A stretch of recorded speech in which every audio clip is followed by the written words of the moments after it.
우리에게 주시는 하나님의 말씀은 고린도 후서 7장 11절로 16절까지의 말씀입니다.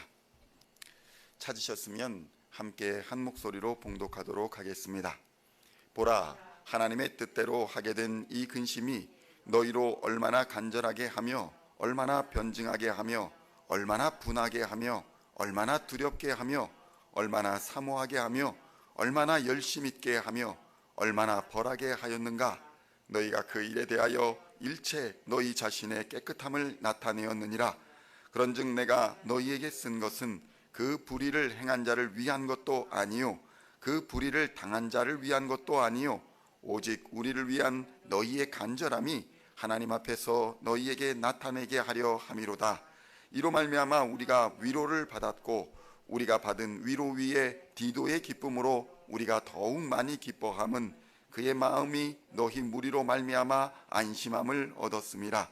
내가 그에게 너희를 위하여 자랑한 것이 있더라도 부끄럽지 아니하니 우리가 너희에게 이른 말이 다 참된 것 같이 디도 앞에서 우리가 자랑한 것고 참되게 되었도다. 그가 너희 모든 사람들이 두려움과 떨므로 자기를 영접하여 순종한 것을 생각하고 너희를 향하여 그의 심정이 더욱 깊었으니 내가 범사에 너희를 신뢰하게 된 것을 기뻐하노라. 아멘. 할렐루야.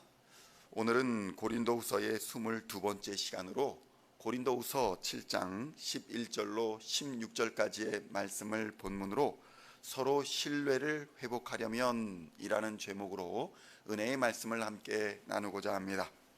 성도 여러분, 바울은 고린도 교회가 하나님의 뜻대로 하는 근심, 그러니까 하나님의 기준에 자신을 비추어서 삶을 회개하고 돌이키는 이러한 회개의 근심을 통해서 하나님 앞에 바로 나아가기를 원했습니다. 그리고 이에 대한 바울의 편지와 기도에 고린도 교회 성도들은 즉시로 응답했습니다. 하나님과의 관계를 회복하는 그러한 단계로 고린도 교회 성도들은 나아갈 수 있었던 것입니다. 성도 여러분, 세상을 살아가다 말로 하더라도 실제로 물에 들어가기 전까지는 아무도 그 말에 대한 진실을 알 수 없는 것과 같은 것입니다. 물이라는 환경을 통해서 그가 말했던 이 수영이라는 실력과 그 말의 진실이 물이라는 환경을 통해서 그대로 드러나게 된다는 것입니다. 우리의 신앙생활도 이와 마찬가지입니다. 고난과 기쁨, 그리고 여러 가지 인생의 다양한 일들로 인해서 마치 물처럼 우리의 주변은 가득 차 있는 것입니다. 수영을 제대로 배운 사람은 자유롭게 이 인생의 길을 가면서 자신의 실력을 드러내며 살 수 있겠지만, 수영을 잘 하지 못하는 사람들은 물이라는 장애를 만났을 때에 아무런 저항을 제대로 해보지도 못하고 심각한 어려움을 당할 수밖에 없는 것입니다. 바울과 고린도 교회는 관계가 그리 좋지 않았던 것으로 보입니다. 왜냐하면 고린도 후서 7장 12절에 이러한 말씀이 기록되어 있기 때문입니다. 그런즉 내가 너희에게 쓴 것은 그 불의를 행한 자를 위한 것도 아니요 그 불의를 당한 자를 위한 것도 아니요 오직 우리를 위한 너희의 간절함이 하나님 앞에서 너희에게 나타나게 하려 함이로다. 이렇게 기록되어 있는 것을 볼 수 있습니다.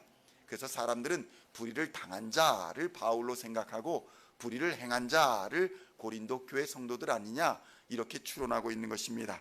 이 말씀에 비추어 본다면 바울이 과거에 고린도 교회를 방문하였을 때 아마도 그 교회에는 거짓 가르침을 가르치는 거짓 교사들이 있었던 것으로 보입니다.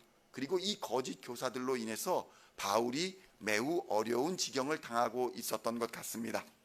외부에서 온 거짓 가르침을 가르치는 거짓 교사들이 그들의 어떤 유대적인 권위를 내세우면서 오히려 바울의 사도 직분에 대한 권위를 부정하거나 의심하고 바울의 인격을 모욕하는 행위들을 그 고린도 교회에서 했던 것으로 보입니다. 그런데 이렇게 바울이 모욕당하는 상황에서 교회는 그러한 적대자, 거짓 가르침을 가르치는 적대자들을 대적하지 아니하고 오히려 중간자적인 입장을 취함으로써 바울의 명예를 심각하게 훼손하고 나아가 복음의 진실성을 훼손하는 자리까지 나아갔던 것입니다.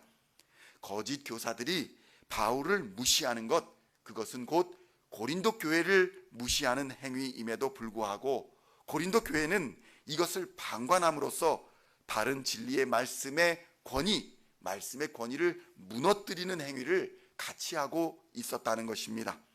이러한 잘못을 일깨워 주기 위해 바울은 편지를 썼던 것이고, 이러한 편지를 고린도 교회의 성도들에게 전달할 때에 혹시 고린도 교회 성도들이 오해를 하지 않을까 바울은 염려했던 것입니다.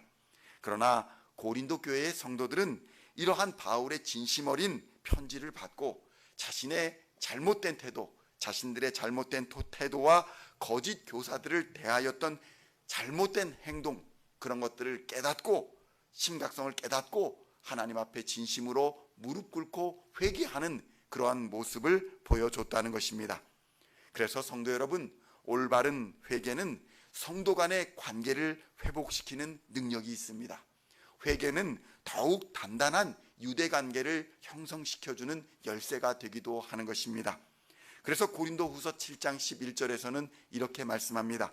보라, 하나님의 뜻대로 하게 된 이 근심, 하나님의 뜻대로 하게 된 이 회개, 이것이 너희로 얼마나 간절하게 하며 얼마나 변증하게 하며 얼마나 분하게 하며 얼마나 두렵게 하며 얼마나 사모하게 하며 얼마나 열심 있게 하며 얼마나 벌하게 하였는가. 회개가 이러한 능력을 나타냈다는 것입니다. 결국 하나님의 뜻대로 하는 근심이 아름다운 결과를 이끌어낸 것입니다. 성도 여러분, 우리가 관계의 어려움을 겪고 있다면 기도로서 하나님 앞에 엎드려야 합니다. 회개의 부르짖음으로 하나님께 나아가야 하는 것입니다. 그리고 결코 절대로 포기하지 말아야 합니다.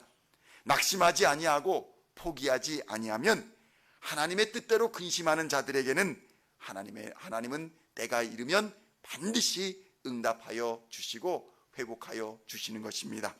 갈라디아서 6장 9절에는 그래서 이렇게 말씀합니다. 우리가 선을 행하되 낙심하지 말지니 포기하지 아니하면 때가 이름에 거두리라. 아멘. 성도 여러분, 이와 같이 하나님의 말씀을 통해서 보면 하나님의 뜻대로 하는 근심은 7가지의 증거가 나타나는 것입니다.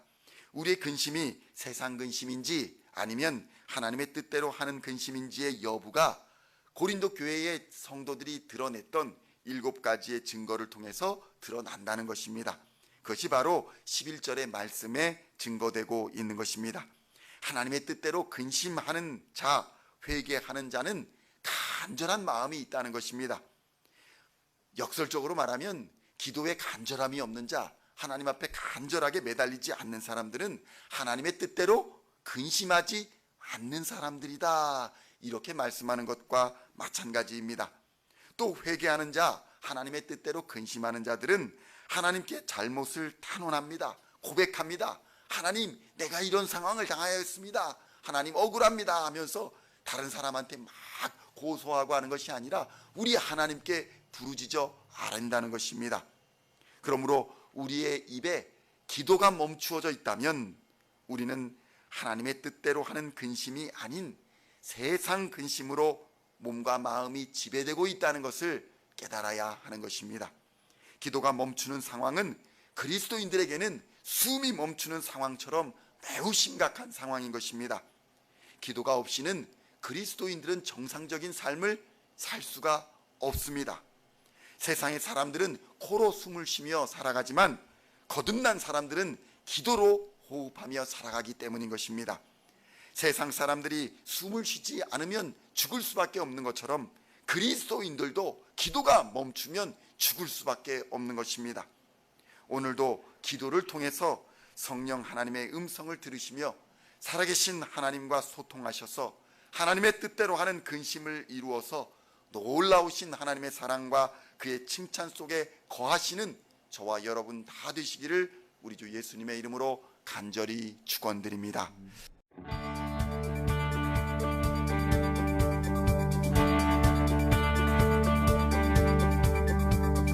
singing songs of thy praise. We are coming to you.